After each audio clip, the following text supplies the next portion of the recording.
Hi hello నమస్తే welcome back to our channel. ఈ వీడియోలో మనం ఏపీ గవర్నమెంట్ ఒక సర్వే అనేది కండక్ట్ చేస్తుందండి. అది ఈ రోజు నుంచి స్టార్ట్ అవ్వాల్సిన సర్వే. కాకపోతే కొంచెం ట్రైనింగ్ అని డిలే అవ్వడం వల్ల ఎక్కడైతే ట్రైనింగ్ పూర్తయిందో వాళ్ళందరూ ఆల్రెడీ స్టార్ట్ చేశారు. ట్రైనింగ్ కాలేని ప్రదేశాల్లో 18వ తారీఖు నుంచి ఈ నెల 18వ తారీఖు నుంచి దీనికి సంబంధించిన సర్వే అనేది జరుగుతుంది. ఫ్యామిలీ బెనిఫిట్ మేనేజ్మెంట్ సర్వే అని చెప్పేసి దీనికి సంబంధించి యూనిఫైడ్ ఫ్యామిలీ సర్వే అని చెప్పేసి ఒక కాన్సెప్ట్తో దీనికి సర్వే అనేది చేస్తున్నారు. ఈ సర్వేలో ఒక ఫ్యామిలీకి సంబంధించి ఏ టు జెడ్ అంతా డిజిటలైజేషన్ చేయడం కోసం దీనికి సంబంధించి సర్వే అనేది చేస్తున్నారు. దీంట్లో సుమారుగా 38 ప్రశ్నలు అయితే అడగడం అయితే జరుగుతుంది. ప్రతి ఫ్యామిలీ మెంబర్కి సంబంధించి ఈకేవైసీ తీసుకొని వాళ్ళ వివరాలన్నీ కూడా డిజిటలైజేషన్ చేయడం కోసం దీనికి సంబంధించి సర్వే అనేది చేస్తున్నారు.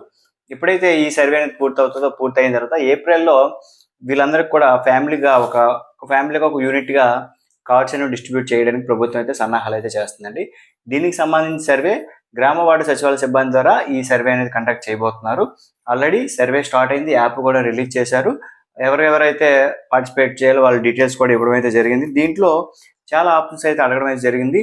ఇక్కడ మెయిన్ నేను ఈ సర్వేకి సంబంధించి వివరాలు మీకు చెప్పడం గల కారణం ఏంటంటే ప్రతి ఒక్కరిది సిటిజన్ది కూడా ఇక్కడ డిజిటలైజేషన్ చేయడం కోసం, వన్స్ డిజిటలైజేషన్ అయిన తర్వాత ఆర్టీజీఎస్కి అనుసంధానం చేయడం కోసం ఈ సర్వే అనేది చేస్తున్నారండి.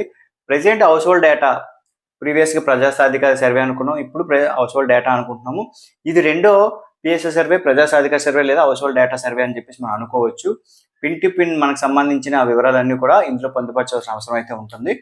ఈ సర్వేలో పార్టిసిపేట్ చేసిన ప్రతి సభ్యుడికి సంబంధించిన వివరాలన్నీ ఆర్టీజీఎస్లో ఒకటి నమోదు అయిన తర్వాత మీరు ఎటువంటి సర్వీసులకు కానీ వీటికి కూడా ఎటువంటి ప్రభుత్వ కార్యాలయాలు తిరగకుండా నేరుగా బెనిఫిట్స్ కానీ లేదంటే ప్రభుత్వం నుంచి వచ్చే సంక్షేమ పథకాలని కూడా పొందడానికి అవకాశం అయితే ఉంటుంది.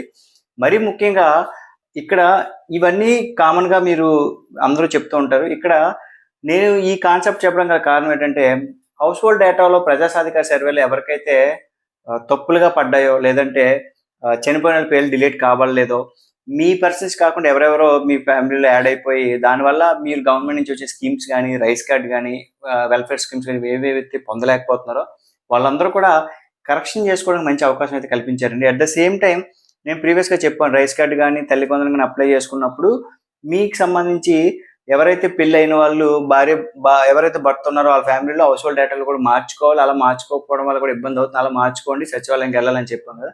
అలాంటివి కూడా ఇప్పుడు మీరు యాడ్ చేసుకోవడానికి యాడ్ ఫ్యామిలీ మెంబర్ ద్వారా కూడా మీరు ఏదైతే ఫ్యామిలీ ఉందో ఆ ఫ్యామిలీలో యాడ్ చేసుకోవడానికి అవకాశం కల్పిస్తున్నారు. ఇక్కడ కాకపోతే ఏమవుతుందంటే స్ప్లిట్ చేసుకోవడానికి ఆప్షన్ అయితే లేదు.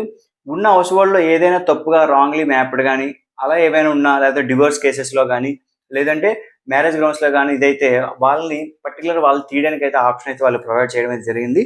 ఇకపోతే మ్యారేజ్ గ్రౌండ్లో చేసుకుంటారు. ప్రతి సిటిజన్ కూడా ఈకేవైసీ అనేది కంపల్సరీ అండి. ప్రజెంట్ సచివాలయంలో సిటిజన్కి సంబంధించి ఈకేవైసీ ప్రక్రియ జరుగుతుంది. సో ప్రతి మెంబర్ది ఈకేవైసీ చేసి ఫోన్ నెంబర్ కూడా వాళ్ళు తీసుకోవడం ఓటీపీతో చేయడం అయితే జరుగుతుంది. తర్వాత రాంగ్గా మ్యాప్ అయిపోయి మీ ఫ్యామిలీలో ఇలాంటి కేసెస్ నేను చాలా చూశాను అనమాట. ఏంటంటే మీ ఫ్యామిలీలో మీకు సంబంధించి లేని వ్యక్తి ఏ గవర్నమెంట్ ఎంప్లాయో ఐటీఓపే వాళ్ళ ఫ్యామిలీలో లేకుండా ఇంటెన్షనల్గా ఎవరో ఒక ఫ్యామిలీలో యాడ్ అయిపోయి వీళ్ళకి రాబోయే స్కీమ్స్ ఏవి రాకుండా అయిన సందర్భాలు ఉన్నాయి. సో అలాంటివి ఎవరైనా ఉంటే మీ ఫ్యామిలీలో అలాంటి వాళ్ళు మీరు డిలీట్ చేయించుకోవచ్చు.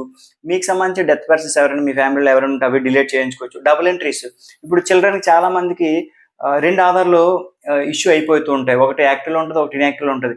ఏదైతే మనం వాడుతున్నాం అది కాకుండా ఇన్యాక్టివ్ ఉన్న ఆధార్ మన హౌస్ హోల్డ్ డేటాలో చూపించడం వల్ల మీకు రాబోయే స్కీమ్స్ అవి కూడా మన టెలికాం స్కీమ్స్లో కూడా రాలేదు.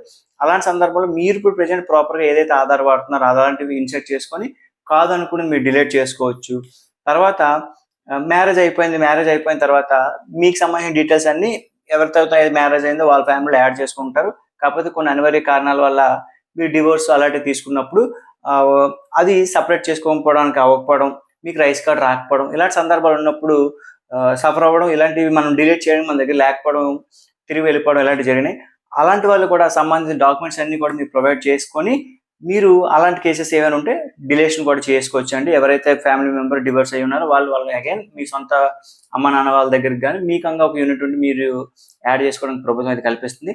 అట్ ద సేమ్ టైం మీ పేరే ఉంటుంది, హౌస్ హోల్డ్లో మీ పేరే ఉంటుంది కానీ ఆధార్ రాంగ్. అలాంటి సందర్భంలో కూడా కొత్త మెంబర్ కింద మిమ్మల్ని యాడ్ చేసుకొని రాంగ్ ఏదైతే ఉందో అది డిలీట్ చేసుకోవడానికి కూడా ప్రస్తుతం గవర్నమెంట్ అయితే అవకాశం అయితే కల్పిస్తుంది. సో మెయిన్గా నేను ఈ ఆప్షన్స్ మీకు ఇప్పుడు ప్రజెంట్ ఉపయోగపడతాయి కాబట్టి నేను చెప్తున్నాను. At the same time rice కార్డులు ఏ రకంగా అయితే స్ప్లిట్ చేసుకుంటారో అలాగా హౌస్ హోల్డ్లో స్ప్లిట్ చేసుకోవడానికి అవకాశం లేదు.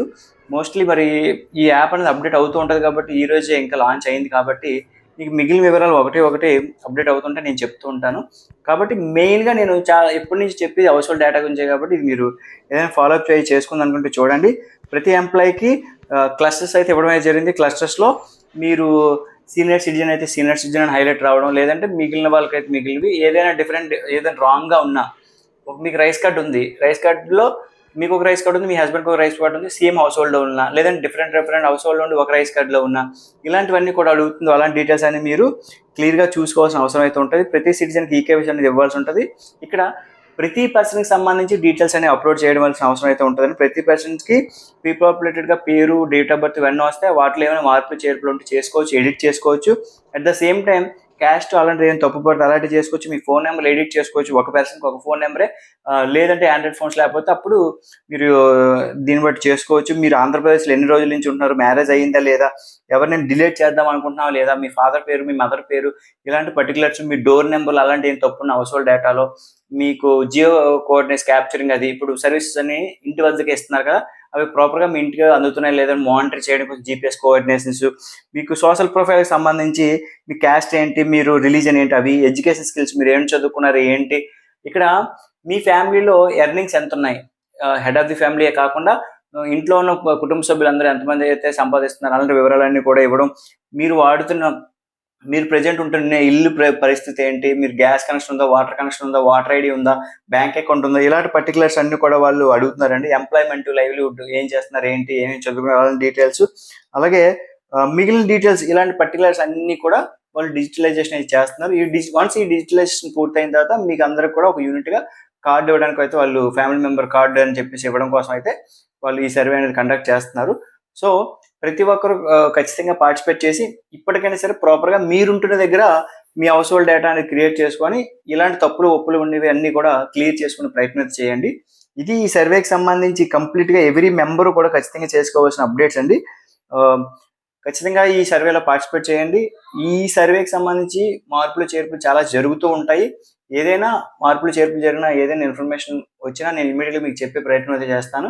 ఇది యూనిఫైడ్ ఫ్యామిలీ సర్వేకి సంబంధించిన అప్డేట్ అండి. ఏదైనా డౌట్ ఉంటే కామెంట్ చేయండి. ఇలాంటి మోర్ ఇన్ఫర్మేటివ్ వీడియోస్ కోసం please like, share and subscribe అండి. థ్యాంక్ యూ అండి.